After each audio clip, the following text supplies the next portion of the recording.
de tirar que o justo seja abalado.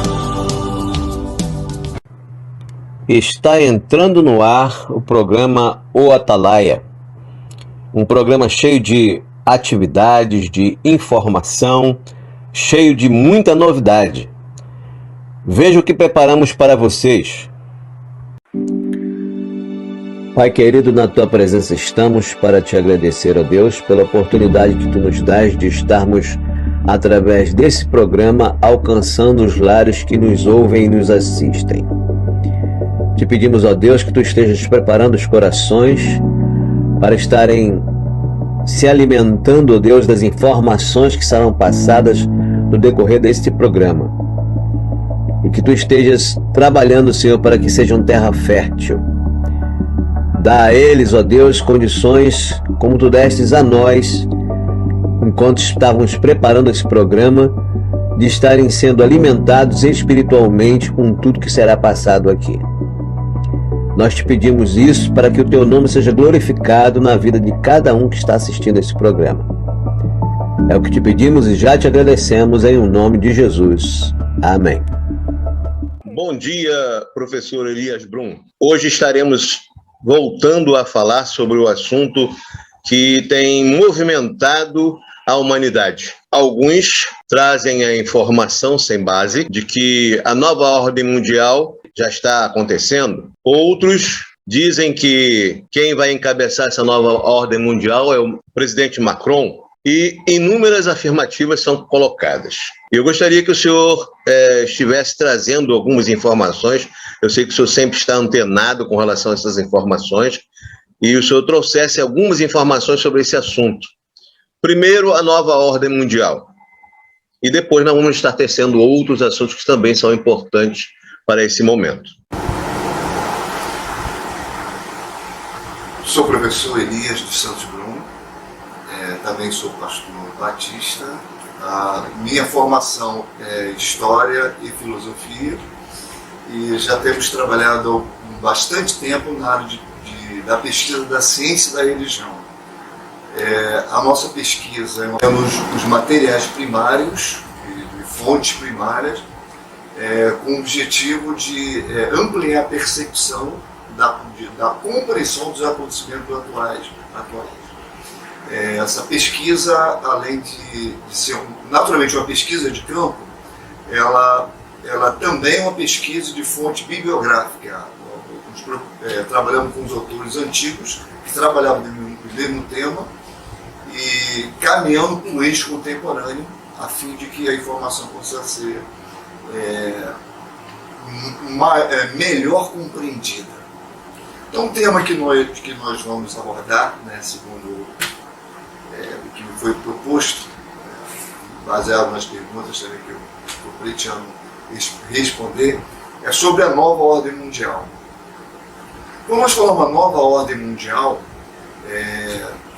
o lado eclesial, o lado cristão, o lado religioso, o lado teogônico da pesquisa, ela tem uma percepção muito contemporânea.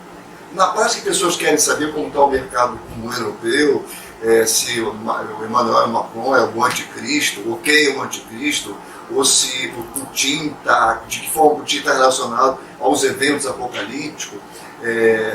Faz-se também uma tentativa de associar os acontecimentos contemporâneos com o texto bíblico do Apocalipse, e geralmente as pessoas transitam nessa base. Quando nós vamos analisar a nova ordem mundial fora da esfera teogônica, teológica, eclesial, ou seja, conhecimento secular, historiográfico, nós já caminhamos em outro sentido.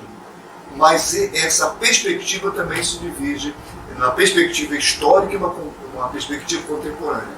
Os autores atuais, os pesquisadores atuais do tema, eles dão um foco central na questão contemporânea.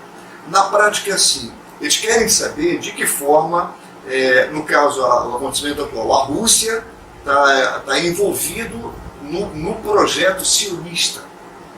Ou seja, você abarca logo a questão econômica e o projeto de algumas sociedades secretas, que hoje não são tão mais secretos, e movimentos políticos que na atualidade são encarados como movimentos religiosos também, até de fundo teogônico, na prática com planos econômicos e de dominação que percorreram vários séculos, digamos assim, mas com época contemporânea. Eu repito aqui uma palavra do professor Olavo de Carvalho, relacionada à questão contemporânea da nova ordem mundial. Quando nós abarcamos a questão fora do campo teogônico, teológico, eclesial, nós conseguimos deparar com 3 grupos que querem dominar o mundo, ou seja, a pretensão de cada um desses grupos é o domínio mundial. O primeiro grupo é o grupo islâmico, que pretende trazer o Vadir, que é um líder muçulmano, como se fosse o Cristo, o cristianismo. E o objetivo deles é criar um califado mundial, ou seja, existe todo um sistema político, econômico e religioso voltado para que devagarzinho eles vão persuadindo as nações e consigam criar um califado mundial, que é o primeiro grupo. O segundo grupo é o mais conhecido, é o grupo dos globalistas, com Alexandre George Soros e as 13 famílias, que algumas chamam de família Illuminati. É preciso separar a questão da denominação política do fato e da perspectiva de liderança política e econômica que essas famílias realmente têm. E realmente têm.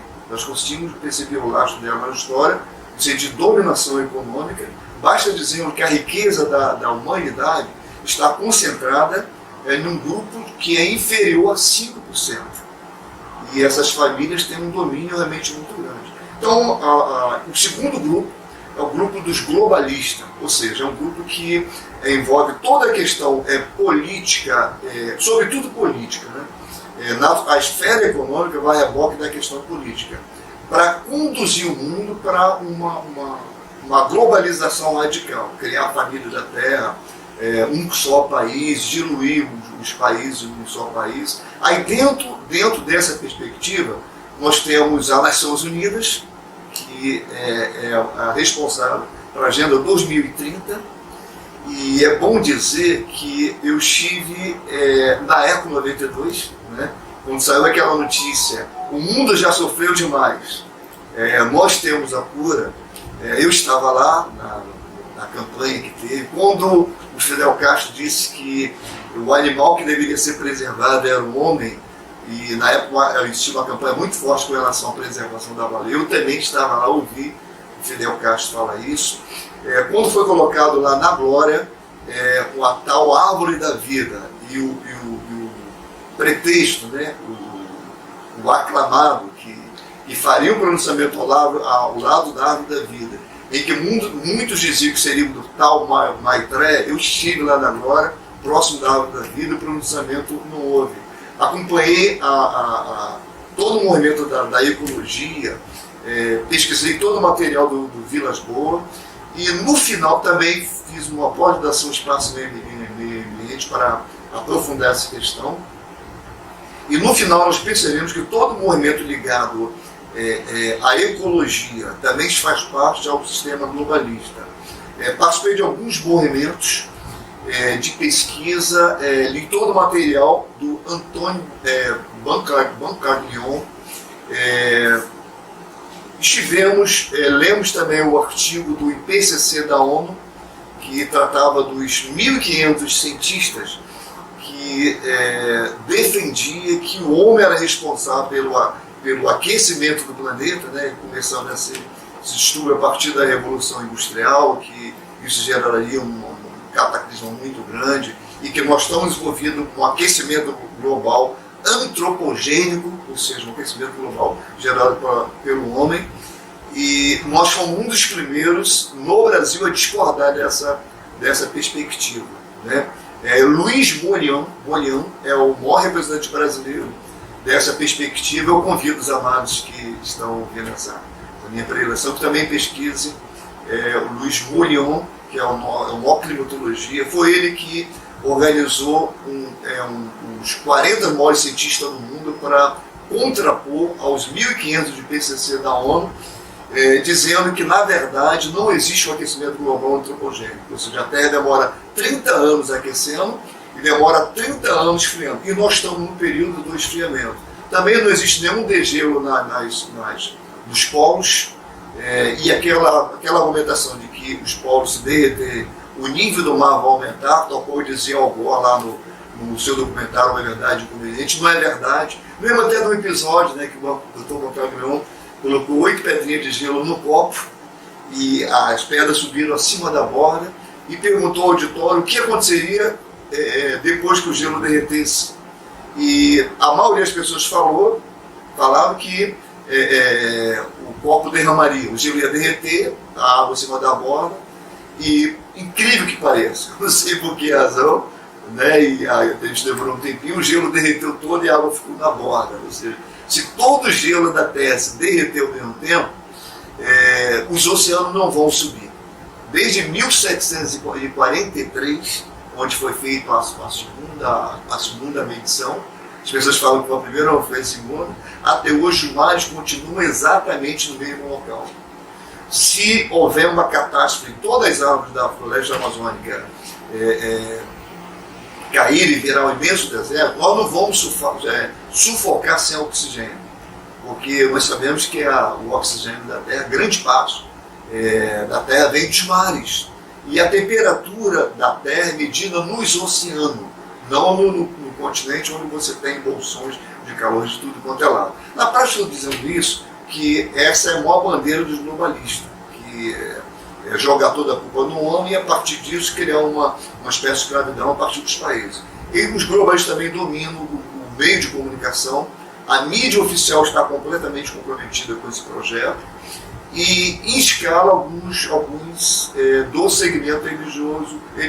Enfim, o objetivo dos globalistas, né, através dessas famílias, através da dominação da mídia, da economia e dos cientistas que fazem parte desse projeto, é que essa agenda 2030 seja um dos principais pontos onde seja criada a família global. No final da história, mais um grupo que tem o objetivo de dominar todo o planeta. O terceiro grupo é o grupo dos comunistas. Eu sei que no Brasil é difícil falar em comunismo, né, porque é dito que é uma doutrina morta, e eu, na condição de profissional na área de história, eu tenho ouvido isso várias vezes com meus amigos, né. Quando me formei, 90%, sem exagero, eram comunistas atuais. Eu tive o privilégio de conversar com muitos, tete-a-tete, e todos falam a mesma coisa, que a doutrina é uma doutrina morta e que isso jamais vai acontecer. Mas a grande verdade é que o comunismo está muito vivo, e o objetivo é que, a partir da China, que conseguiu um modelo de comunismo contemporâneo, onde você usa o sistema capitalista na economia direta, mas uma dominação militar comunista, infelizmente deu certo, né?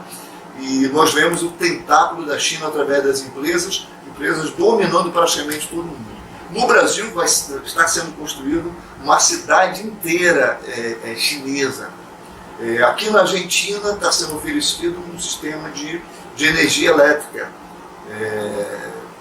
para que o país possa desenvolver. A base do desenvolvimento, naturalmente, na área industrial, passa para o desenvolvimento na área de energia. Ou seja, eles estão fazendo, a China está fazendo na época atual o que os Estados Unidos fez, o que nós chamamos de doutrina Monroe, ou seja, ajudar vários países no aspecto econômico e ao longo do tempo gerar uma dívida, através da dívida gerar uma dependência, e assim eles vão botando tentáculo em todo o mundo. Com relação à dominação econômica dos comunistas, eles criaram um projeto chamado 5G, que lá na Inglaterra, por exemplo, Manchester, você já vê que várias torres de 5G são destruídas. E não existe uma resistência geral ao 5G, e não se fala dos efeitos negativos da tecnologia. E não se fala o que vai acontecer depois que esse sistema for implementado. A China teve uma época em que, a título de teste, houve um assalto em Pequim. Em 7 minutos eles conseguiram prender o assaltante pelo sistema de identificação facial. O que não se fala é que todo o sistema de internet vai ser integrado a partir do 5G. Na prática, nós vamos estar completamente dominados, até que você não vai conseguir fugir mais da tecnologia. Hoje é dito que nós estamos livres quando estamos conectados. Mas vai chegar um momento que nós não conseguiremos ficar mais conectados. Todo mundo vai desejar uma liberdade ao contrário. A China é a maior promotora do comunismo. E através do seu tentáculo, a União Econômica, através das suas empresas, que já estão sendo resistidas pelas empresas dos Estados Unidos, que já estão sendo expandidas através do BRICS, e nós, infelizmente, nós brasileiros temos 27% da nossa economia atrelada ao mercado chinês, nós não conseguimos fugir disso, nós vamos de uma forma ou de outra absorver a tecnologia, que nós dependemos também do sistema de exportação para manter a nossa economia. Então, de uma forma ou de outra, nós estamos sendo atingidos por esse grupo. O que nós não sabemos é quais desses três grupos vai conseguir o seu intento.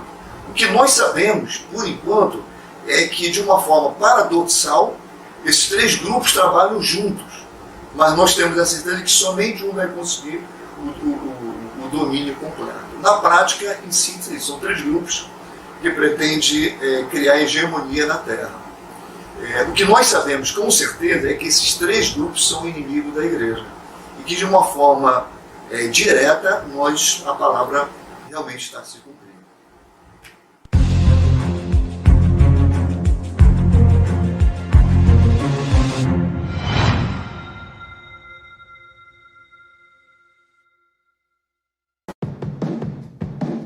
Alô, meu irmão, minha irmã, está na hora do almoço e você está com fome? Venha almoçar, você e a sua família, num ambiente totalmente familiar. Grempes Refeições, self-service sem balança, comida gostosa, comida caseira bem temperada, ambiente limpo, totalmente higienizado. Grempes Refeições, Rua Itatinga, 513, bairro Itatiaia, Duque de Caxias, bem próximo ao viaduto do Centenário. Quer fazer o seu pedido de cantinha? Então ligue 966842183, 966842183. Grempes Refeições.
Alô, meu irmão, minha irmã, está na hora do almoço e você está com fome?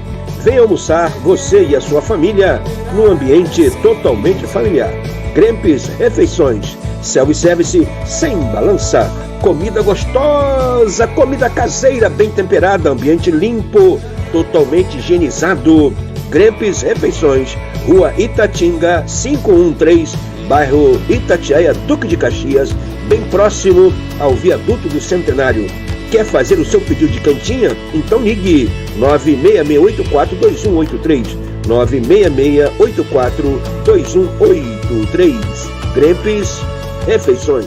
Doces da Márcia, mande sua mensagem, faça o seu pedido. Você quer ter uma sobremesa saborosa, quer receber bem as suas visitas, um coffee break de qualidade, em sua reunião, tudo isso é possível ao alcance de um celular. Ligue 21 98 241 0799. Doces da Márcia.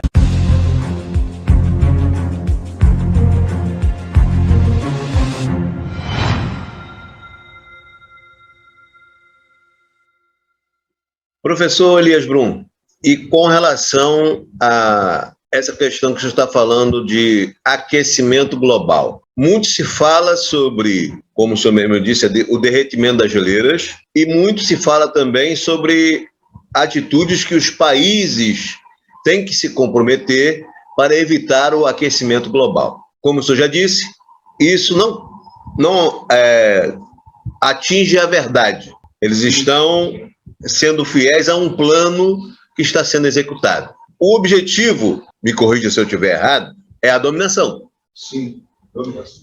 E como se vê essa dominação hoje em dia com um país, com o mundo como estamos hoje? Saindo de uma pandemia e entrando numa guerra que pode ser que venha a ser a Terceira Guerra Mundial. Como se vê essa dominação com essa intenção aí das pessoas com relação à questão do aquecimento global, o comprometimento de cada país e com relação a esse cenário que nós estamos vendo aí? A palavra correta nessa expressão é realmente dominação. Entretanto, nós precisamos entender como ela se processa, porque de difícil percepção, ainda mais para o senso comum. O senso crítico da literatura, da pesquisa, também precisa atentar para alguns fatos. O primeiro fato que eu destaco para evidenciar esse processo de dominação é que o objetivo dos países desenvolvidos, ou seja, os países acima da linha do Equador, salvo observação lá para a questão lá da Oceania, da parte da Austrália, que também pertence economicamente ao primeiro mundo, né, Canberra, Sydney, mas geralmente abaixo da linha do Equador, o objetivo é que eles tenham uma linha de desenvolvimento inferior aos países desenvolvidos. A primeira coisa que eu convido aos ouvintes é que você pegue uma imagem de satélite dos países da Terra e observe esses países à noite. Você vai observar que os países desenvolvidos eles são muito mais iluminados. Por exemplo, o Brasil, que é um país em desenvolvimento, você só verá a parte centro-sul bem iluminada. O interior do nosso país é completamente escuro. Estou falando de uma visão de satélite à noite. Então, o que ocorre? Para que haja um desenvolvimento, precisa haver um envolvimento radical na esfera de produção de energia. As hidrelétricas, energia eólica, energia das ondas, energia nuclear, sim. Por exemplo, a Europa. A Europa fez uma campanha radical sobre os malefícios da energia nuclear. Investiram pesado em energia que não era energia limpa, e a parte menos ruim que eles investiram foram absorver energia através dos oleodutos, por exemplo, da Alemanha, né? A Alemanha recebendo lá da Rússia. A Europa é muito necessitada do abastecimento russo. Qual o grande problema da Europa na atualidade? Energia. Eles dependem muito mais porque o clima lá é realmente muito frio. Agora, a parte industrial depende de energia, então nenhum país vai desenvolver. Então, um projeto ligado à questão do carbono está intimamente ligado ao desenvolvimento. Aquela ideia que os países desenvolvidos também podem comprar uma cota de carbono dos países menos desenvolvidos, ou seja, a cota da não poluição dos países subdesenvolvidos, na prática é um bloqueio para que o país possa se desenvolver. Você que é um leitor bem esclarecido, você já percebeu que essas não são as minhas palavras. Eu estou interpolando o Vilas Boas. Vilas Boas já falava sobre isso, que os países em desenvolvimento usariam a própria natureza para evitar que os países em desenvolvimento pudessem atingir o mesmo patamar de desenvolvimento. Em suma, o projeto Carbono ligado ao aquecimento global eles falam que é universal e também dizem que é antropogênico, na verdade é uma grande falácia. Existe o aquecimento, sim, mas a Terra demora 30 anos aquecendo e demora 30 anos esfriando. E volto a dizer, nós estamos no período do esfriamento. Eu ouso dizer, se desde a Revolução Industrial até o dia de hoje, se o homem conseguisse, num processo acelerado, não retroagir nada o processo de lançar os gases do efeito de estufa na natureza, não superaria a quantidade de vulcões e o efeito cíclico que a própria Terra produz. Ou seja, a própria Terra aquece o planeta e o próprio sistema da Terra esfria. Né? Vocês podem ter um livro de um autor inglês, o título é A Revolta de Gaia. Naturalmente, nós precisamos ter o cuidado de separar o aspecto religioso, né? Porque ele coloca a Terra como se fosse um ser vivo. Mas salvo essa questão teogônica, teológica e eclesial, realmente existe um ciclo na Terra, a própria Terra se recicla. O único que pode estar em extinção, na verdade, é o próprio homem. Através de uma guerra nuclear, aí é possivelmente. Agora, o planeta, ele se refaz. A área que foi deserto vai voltar a ter terra. Enfim, nós temos todo um sistema cíclico. A terra se refaz. O aquecimento global antropogênico, ele não é uma verdade. Não é uma verdade. Professor Elias Blum, nos fale sobre ou o califado mundial ou o islamismo. Nós tivemos um período onde as nações, China e alguns países que eram muito populosos, tendo a obrigação de fazer um controle da sua população. Eu sei que o islamismo trabalha na contramão disso aí. E eu queria que o senhor trabalhasse esse assunto com relação a um objetivo de domínio e poderio através do islamismo. Dá uma pincelada sobre esse assunto para nós. A religião islâmica, do qual nós respeitamos, eu disse que nós trabalhamos na área de ciência da religião, pesquisa de campo. Então, a religião islâmica é uma religião que nós também respeitamos. É preciso que isso fique absolutamente claro, de uma forma assim, bem respeitosa.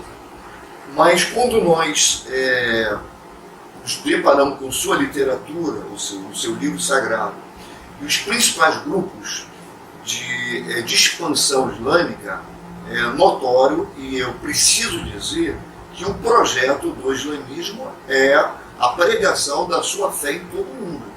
O objetivo deles é submeter toda a humanidade à sua mensagem. O objetivo deles é que todos obedeçam o Corão como palavra de Deus e regras de fé e prática. Né? Eles, numa separação objetiva do aspecto de dominação social para o aspecto religioso.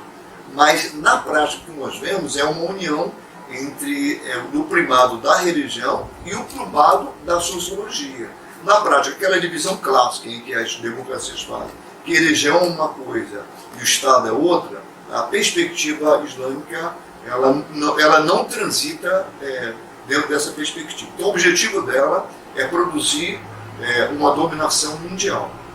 Onde nós podemos ver essa afirmativa dentro da própria liderança muçulmana? Por exemplo, se nós observarmos na época do Gaddafi, ele disse uma frase, uma célebre frase, que ancora um preceito histórico do Islã, que nós podemos, que qualquer historiador pode observar, e o público, mesmo não trabalhando na área de história, também pode observar. Ele diz o seguinte, que a Europa vai ser conquistada pelo Islã sem que sequer um tiro possa ser liberado. Ou seja, nós vamos conquistar a Europa. Se nós pegarmos todos os países da Europa, nós veremos um crescimento islâmico gigantesco. E existe uma coisa chamada crescimento 2.5, que seria esse crescimento 2.11? Ou melhor, crescimento 2.11 é uma das afirmativas que eles fazem com relação à taxa de natalidade. Ou seja, se você observar os países da Europa, com relação à taxa de natalidade, você vai observar em muito que no espaço de entre 20 e 30 anos, a imigração islâmica vai suplantar a população local. Mas como pode ser isso? Acompanhe a população da França, acompanhe o crescimento islâmico na própria Alemanha.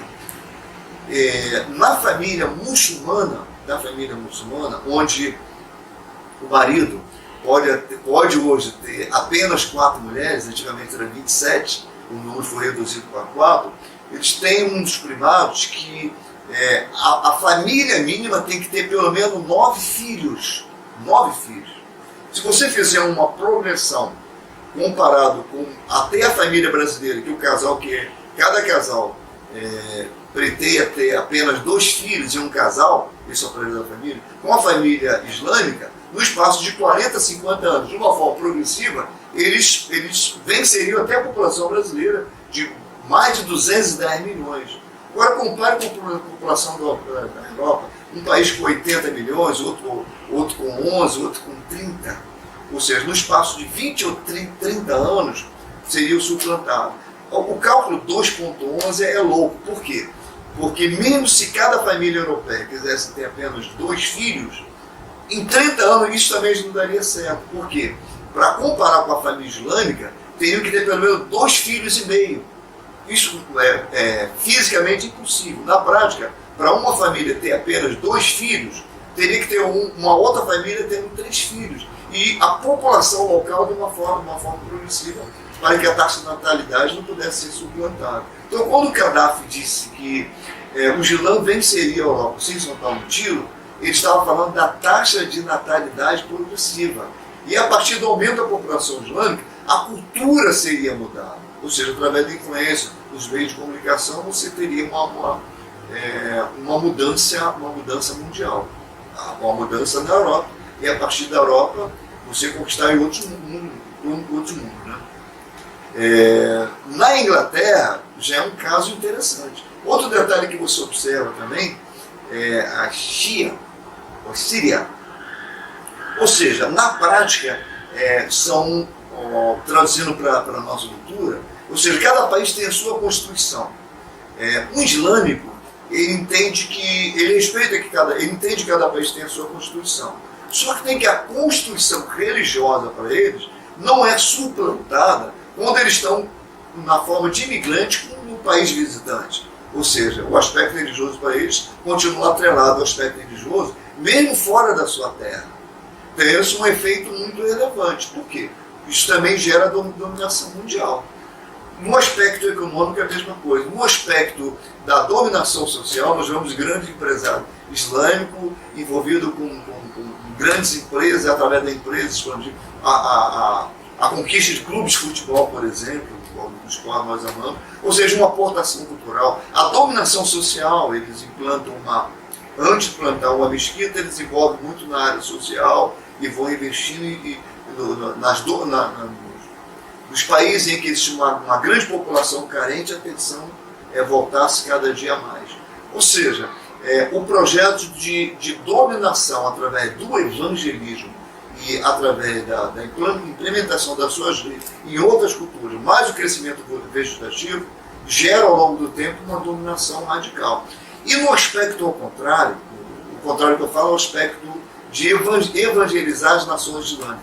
Nós temos uma janela 1040, do qual nós não conseguimos evangelizar o cristianismo, mandando missionários para a região que nós chamamos de 1040, nós não conseguimos dominar. Hoje eles já estão invertendo a janela 1040, ou seja, nós mandamos missionário para lá e eles mandam para cá. Eu tive que fazer uma pesquisa nas juntas de missões mundiais.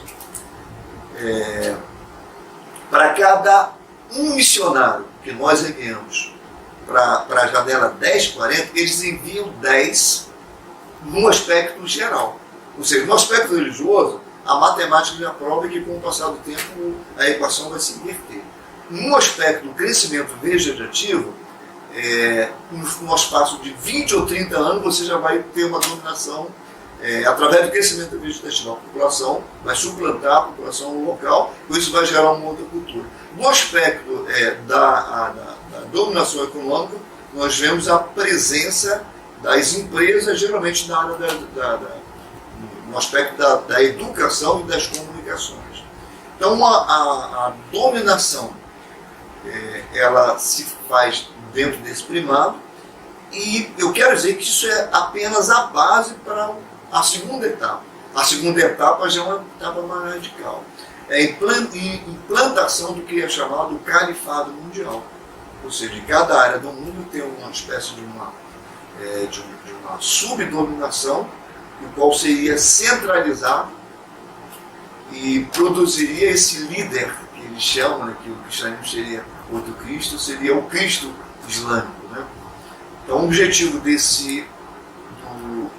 da força islâmica final é criar o califado mundial e dominar todo mundo através de uma só religião, a religião islâmica, de um só sistema econômico, o sistema econômico deles, de uma só constituição, seria a constituição do livro sagrado do Islã, e toda a terra pertencendo a apenas um povo, né?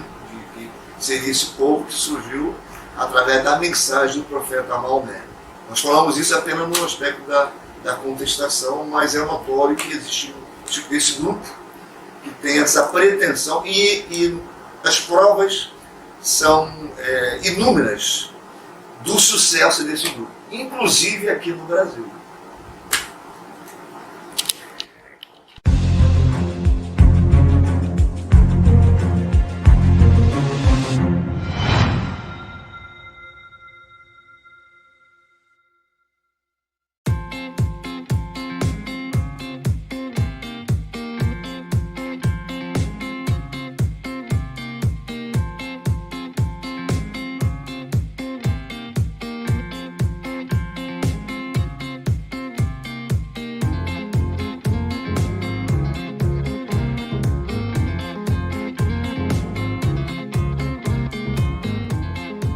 Oi, amigo, você tem um mercadinho? Você tem um hortifruti? Ou você trabalha com venda de água de coco na rua? Então eu indico para você Distribuidor de Coco Paris. Você pode fazer um pedido pelo telefone 966-842183, 966-842183, Distribuidor de Coco Paris. Doces da Márcia, mande sua mensagem, faça o seu pedido. Você quer ter uma sobremesa saborosa, quer receber bem as suas visitas, um coffee break de qualidade em sua reunião? Tudo isso é possível ao alcance de um celular. Ligue 21 98 241 0799. Doces da Márcia.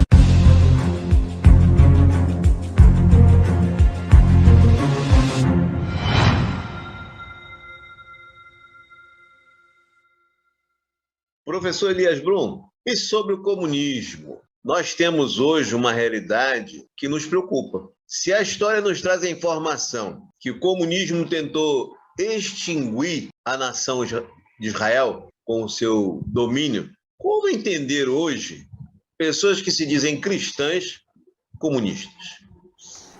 Falando do segundo grupo, que também tem a mesma pretensão de domínio mundial, o segundo grupo, o comunismo, e trazendo em primeiro lugar a realidade brasileira, que nos é comum no nosso dia a dia. Quero dizer que são pessoas do meu convívio.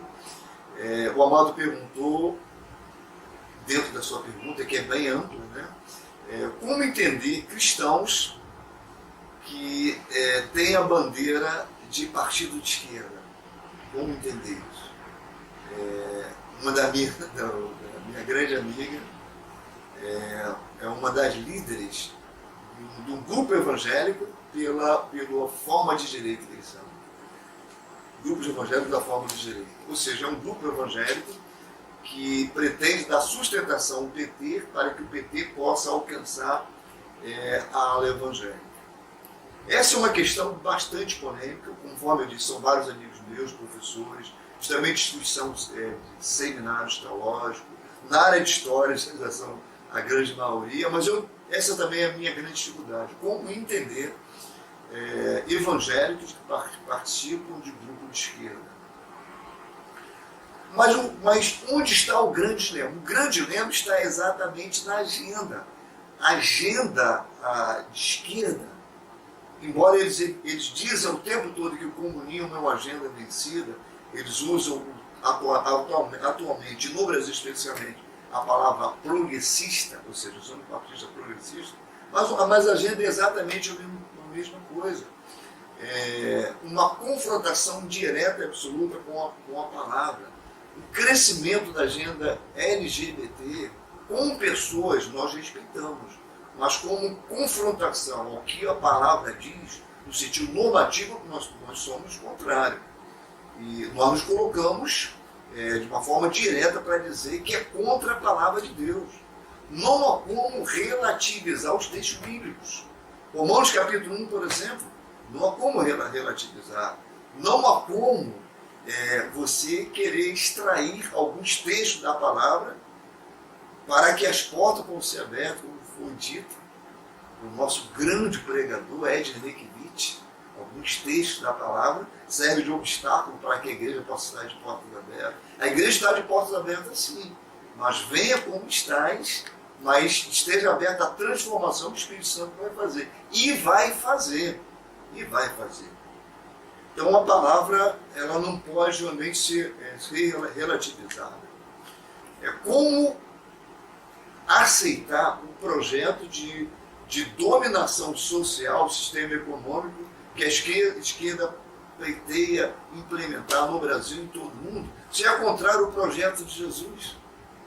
O projeto de Jesus é antagônico. Jesus, ao mesmo tempo que o Boff, eu sou da época da UERJ, que o Leonardo Boff fazia as palestras, né? E estava lançando o livro Jesus Cristo Libertador. E Jesus era visto como um grande libertador das comunidades lá do primeiro século, e ele era visto como um libertador social, né? Ele tinha o seu aspecto sociológico, sim, mas ele falava sobre o aspecto da sua missão espiritual. Mas quando ele falava sobre o aspecto econômico, ele apresentava um sistema econômico, sim. Ou seja, ele valorizava o aspecto individual. Ele dizia que as diferenças sempre iam existir. Ele usou uma ilustração sobre os trabalhadores, né, que um recebia uma quantidade de uma importância financeira, outro recebeu outra importância financeira, e o Senhor chegou no final da tarde e cobrou de todos a eles, né, e depois o Senhor foi radical com o que havia dado. Eles também os trabalhadores da vinha, quando o Senhor deu, um que trabalhou o dia todo um determinado valor, outro que chegou no final da tarde recebeu o mesmo valor. Ou seja, ele mesmo apresentava as diferenças, né? Valorizando cada um de acordo com suas competências. Então, Jesus entendia que a igualdade, isso é a moda da injustiça, com alguém que se esforça em detrimento de alguém que não se esforça. Isso não em hipótese alguma entre choque com a sua justiça, com a sua fidelidade, com o seu amor, porque ele deixou um caminho espiritual aberto para todos e o meio pelo qual todos nós poderíamos alcançar, mesmo não sendo adepto da teologia da prosperidade, mas ele deixou registrado em sua palavra, através de Davi, o grande profeta Davi, que disse que fui jovem, hoje sou velho, mas nunca vi um justo mendigar o pão. Ele diz que enquanto dorme, ele dá aos seus amados o pão. Ele diz: se tiveres fé como um grão de mostarda, moverá a montanha. As pessoas estão pensando que ele está se referindo ao tamanho do grão de mostarda pequenininho. Ele não está falando isso. Se você tiver fé como um grão de mostarda, ou seja, o grão de mostarda é uma das menores sementes, mas quando cresce se torna a maior hortaliça. Então, se tiveres fé como um grão de mostarda, ou seja, você, em vez de se ver da forma que você é hoje, com todas as suas limitações econômicas e financeiras, você se vê da forma que Deus vê, Deus não lhe vê como grão de mostarda. Ele olha para o grão de mostarda e vê uma hortaliça. a maior hortaliça. Então, Deus de ver da forma universal, não da forma atual. Então, é um convite que Deus lhe faz também, que você se envolva economicamente, que você faça os cursos, que você avance, e você também vai se ver da forma que Deus já lhe vê. Então, o caminho da felicidade ele abriu exatamente para tudo, tanto a prosperidade material quanto a prosperidade espiritual, o caminho está completamente aberto. O antagonismo que é feito, abarcando as doutrinas bíblicas com as doutrinas progressistas, é um antagonismo completo. Nós não conseguimos entender um evangélico a favor de uma política que defende o aborto. Não tem lógica nós sermos contra a pena de morte e defendermos o aborto e ficarmos no dilema quando começa a vida. Se a própria palavra deixa absolutamente claro o momento exato, como nós podemos? Os Salmos, ele diz lá na sua palavra, Salmo 39, 5, 16, os seus olhos me viram a substância ainda informe, e nos teus livros todos os meus dias foram escritos, ou seja, Deus definiu toda a existência do ser humano no período pré-desenvolvimento, no período pouco depois da fecundação. Então, você era uma substância ainda informe. Então ele encarava Davi como ser completo. E toda a sua vida estava diante de mim, e cada um dos seus dias ia ser desenrolado. Então existe dilema quando começa a vida. Como nós vamos ser contra a pena de morte, se o aborto é pena de morte, se a palavra deixa isso absolutamente claro, como um cristão pode se mover com uma doutrina? Não é possível. Ou seja, eu poderia enumerar, são quase 30 tópicos numa agenda universal. Além dos 30 tópicos, esses mais 45 tópicos do marxismo cultural. Ou seja, todo partido de esquerda nega que nós estamos vivendo o gramitismo, marxismo cultural. Para você não sabe o que é o gramitismo, o marxismo cultural, são o Gramsci, ou seja, o sociólogo italiano, ele refinou a lógica comunista de Marx e desenvolveu 45 tópicos, ou itens, para que um país de economia capitalista pudesse sucumbir à economia socialista ao longo do tempo. São 45 itens. Todos esses 45 itens são antagônicos. A palavra, para você ter uma ideia, um dos itens defende a pedofilia, e nós já estamos caminhando para a pedofilia. Né? O marido da Fátima Bernardes, por exemplo, lançou um projeto que queria normar o casamento entre pais e filhos, pior ainda. Na cultura islâmica, ou seja, já existe o casamento de um adulto com criança. Esse é o objetivo de dizer isso normal. No Brasil já existe um movimento no sentido de dizer que o pedófilo é um doente, então precisa ser tratado, não punido. Ou seja, com o passar do tempo, e já que nós estamos no item que defende a pedofilia, o item anterior que fala da normalização do movimento gay, é o que nós estamos agora, né? Então, daqui em diante, nós veremos os meios de comunicações suavizando as questões e tentando trazer como uma realidade. Enfim, você pode pegar os 45 itens do gramitismo, ou do marxismo cultural, e ver que os 45 itens são antagônicos à palavra. Mesmo que os líderes de esquerda não reconheçam que nós estamos sob ataque do gramitismo cultural, que é uma grande verdade. Mas se você não quiser ser alvorado numa pesquisa tão profunda, observe os primados simples, ou seja, a mensagem contra as igrejas. Eles são contra a igreja, eles são contra o cristianismo. Então eu não consigo entender um cristão a favor do movimento que é contra o cristianismo. Na China, por exemplo, as igrejas são literalmente destruídas, os templos são destruídos. No Brasil houve um dilema muito grande, né? Que o vereador Renato, vou tocar na ferida, entrou com um grupo em uma igreja católica. Infelizmente o padre deixou e fez lá um protesto político. Houve no canal de esquerda contando a história daquela igreja, que aquela igreja é ligada ao movimento negro. Vocês estão percebendo que eu sou negro. Movimento negro, que foram envolvidos em vários protestos, tentando justificar o protesto. Na verdade, está errado, o protesto foi feito dentro da igreja. Poderia ser feito fora da igreja, em frente à igreja, ao lado da igreja, na rua próxima, mas dentro da igreja está errado. O vereador Renato errou, os partidos de esquerda que estão apoiando está errado. E se nós não condenarmos isso, nós nos tornaremos tipo Chile. O protesto começou fora da igreja, depois o protesto dentro da igreja, e agora eles já queimam a igreja. É uma questão ou seja, lançaram pedra no nosso jardim, nós não falamos nada. Colocaram os pés no nosso jardim, nós nada falamos. Caminharam no nosso jardim, nós ficamos calados. Abriram a porta da nossa casa e já se tornou tarde demais. A agenda é antagônica ao preceito cristão e realmente não existe como criar essa harmonia entre cristianismo e partido progressista. Essa é a verdade. Professor Elias Brum, nos fale sobre o globalismo.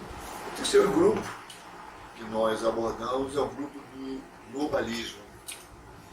E é o que é mais debatido porque nós falamos dos benefícios e os contrapontos ligados ao globalismo.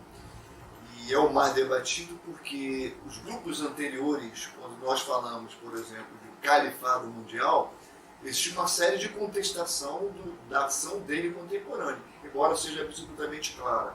Quando nós falamos do comunismo, também existe contestação, porque geralmente as pessoas de esquerda, que se titulam pessoas progressistas, dizem que essa é uma doutrina morta e que o viés dela não se perfaz ou não se alvora no sentido atual. Entretanto, quando nós falamos do globalismo, não há como nós omitimos essa realidade pelo aspecto prático da coisa.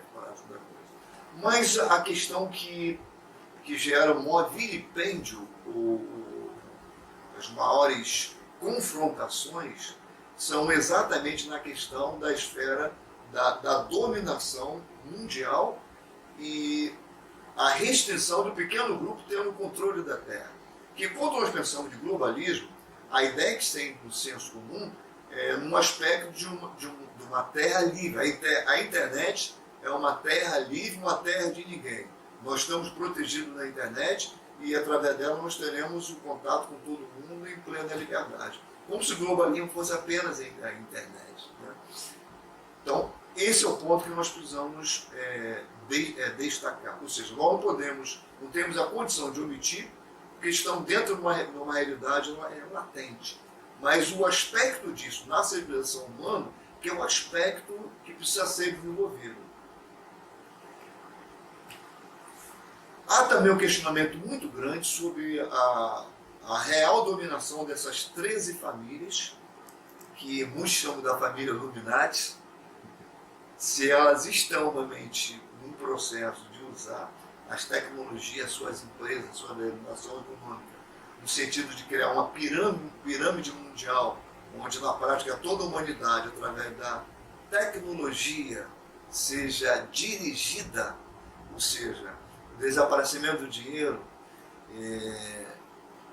Então, enquanto os fatos eles são fáceis de ser observados, que são realidade, mas você observa a base do pirâmide como uma realidade.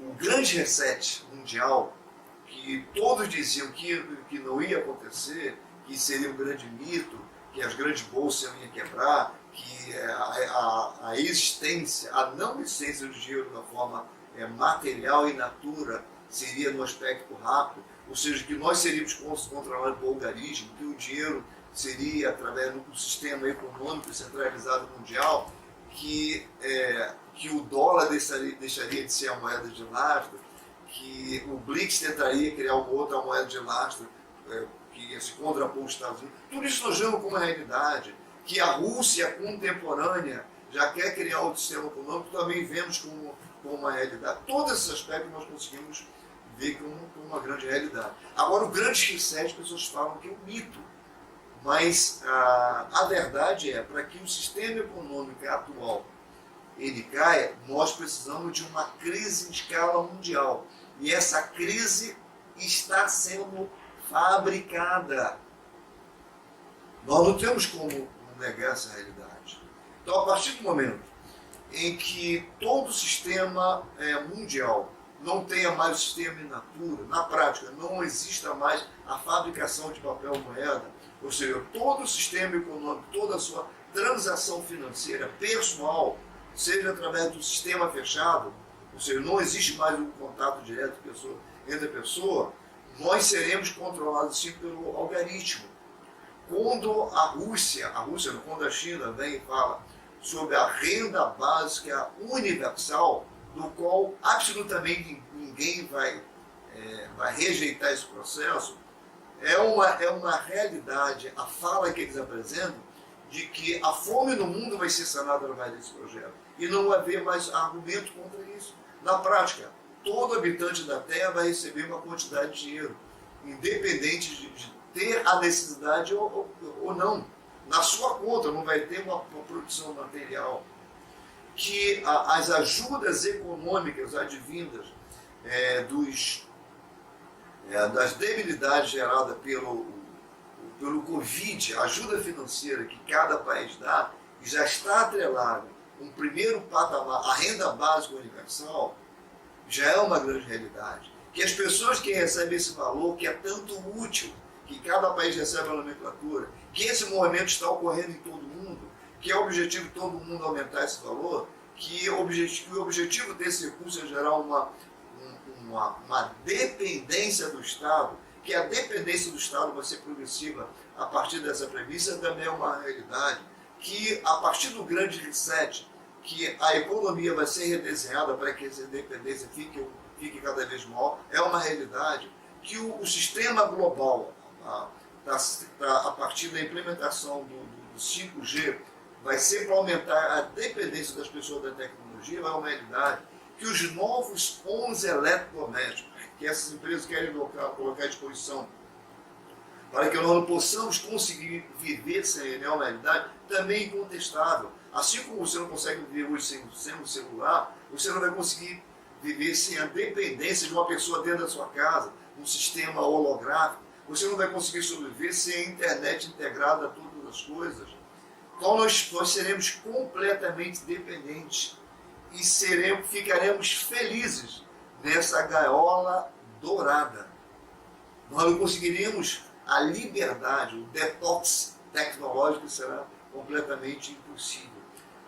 A realidade desse avanço tecnológico, no sentido de dominar a humanidade, é uma realidade. Mas eu fico com o presidente americano, que disse que se nós abrirmos mão de nossa liberdade por causa da nossa segurança, nós não seremos dignos nem da nossa liberdade, nem da nossa segurança. A nossa liberdade é inegociável.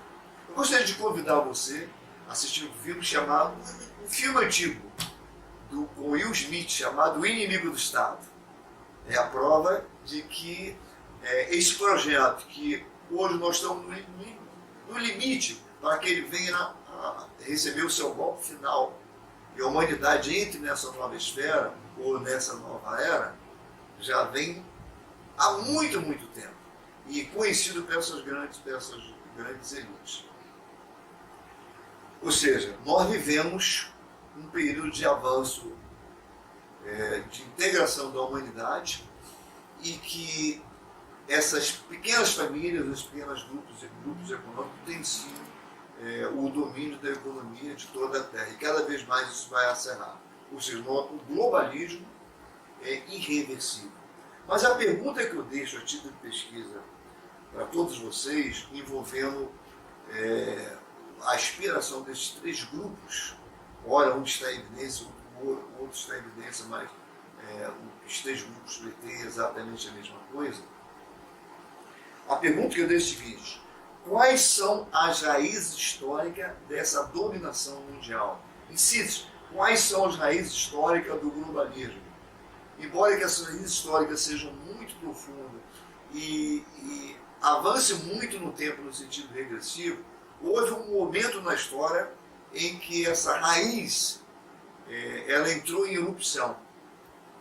E o mundo todo pôde observar que o projeto não poderia ser mais escondido.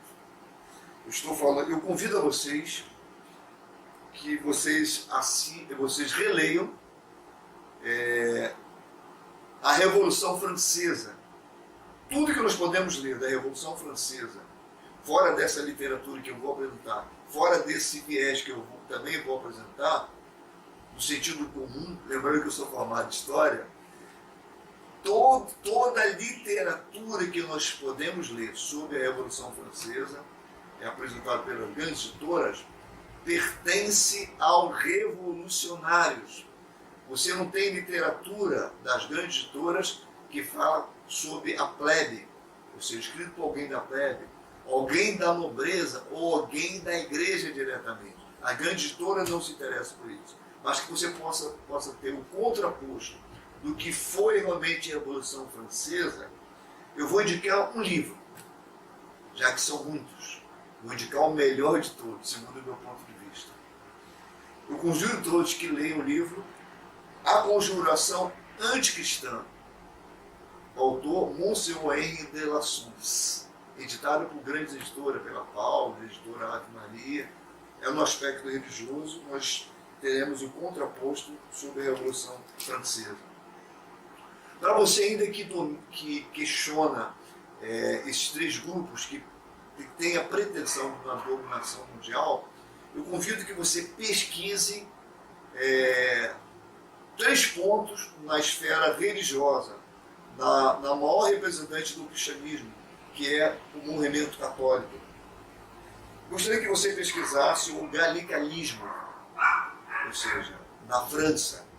Pesquise o que é o noachismo, para entender a dominação, a junção de todas as religiões em uma só. E pesquise o movimento sede-vacantismo. Galicalismo, noachismo e sede-vacantismo. E por último, pesquise o aquecimento global antropogênico através do vídeo do Luiz Carlos Mollion. Pesquise também o relatório que contrapõe o relatório do IPCC, do Luiz Carlos Mollion. E assim nós teremos uma grande base para o nosso próximo encontro. Espero que você tenha avançado no seu entendimento, que sua pesquisa seja realmente profunda, e nos veremos no próximo encontro.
Permitirá que o justo seja abalado.